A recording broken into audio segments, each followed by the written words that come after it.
Hey, I'm Lee. Thanks for joining me. Today I made lentil patties. Seriously, I've made these over 1,000 times, literally. I had a cafe many years ago and I invented this recipe and I put them on the menu and I couldn't take them off, and customers loved them, especially the vegetarians. And these burgers are actually vegan. They hold their shape really well. I oven bake them and they're super nutritious. And I like to serve them in a bun with some chili jam and feta and spinach, or on top of the salad, and this is how I do it. Take 1.5 kilos of sweet potatoes, peel and cut into big sized chunks. Drizzle them with olive oil and place them into a preheated oven of 180 degrees Celsius or 350 degrees Fahrenheit for about 30 minutes until they are fork tender. It is important to bake the sweet potatoes as opposed to boiling them. By baking them, it ensures that the patties will hold their shape and have a lovely texture. Baked sweet potatoes also have a wonderful flavour. And whilst the sweet potatoes are in the oven, prepare the flavour base.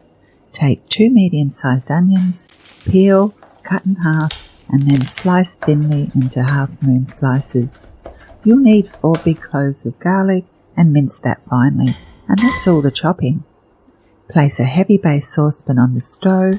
Drizzle enough olive oil to cover the base of the pan and then add the onions.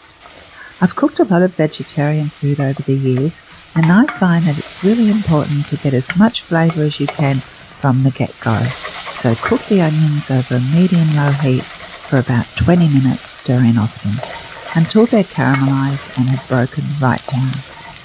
Then add 2 teaspoons of ground cumin powder, 2 teaspoons of ground coriander powder, 2 teaspoons of salt, 1 teaspoon of cracked black pepper, and the garlic.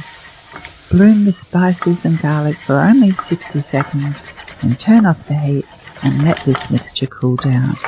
And when it's cooled down, stir the onion mixture to get all that flavour from the bottom of the pot. It will release easier once it's cooled down. And then when the sweet potatoes and onion mixture have cooled, place them both into a large bowl. Then take 1 tin of brown lentils, drain and rinse with tap water, and place the drained lentils into the bowl with the sweet potato and onion mixture. Then add the best binder I've found, and that is psyllium husk, 3 big tablespoons. If you're using the psyllium husk powder, just reduce it to 1 tablespoon. Using clean hands, knead the mixture until it's thoroughly combined. And form the mixture into patties, which is really easy to do. Then take some breadcrumbs. Panko would be delicious, but I'm gluten-free, so I'm using gluten-free breadcrumbs today. And coat each patty thoroughly with breadcrumbs. At this stage, you can freeze the patties because they freeze beautifully. Or you can cook them straight away. Drizzle a generous amount of olive oil over the top of the patties and bake them in a preheated oven of 180 degrees Celsius or 350 degrees Fahrenheit for about 30 minutes. They are delicious on top of a salad or on a burger bun. I especially love them with feta and chili jam, and I'll link that recipe for the chili jam here. Thanks so much for watching. I hope you give these a try, and if you do, let me know what you think in the comments. See you again soon.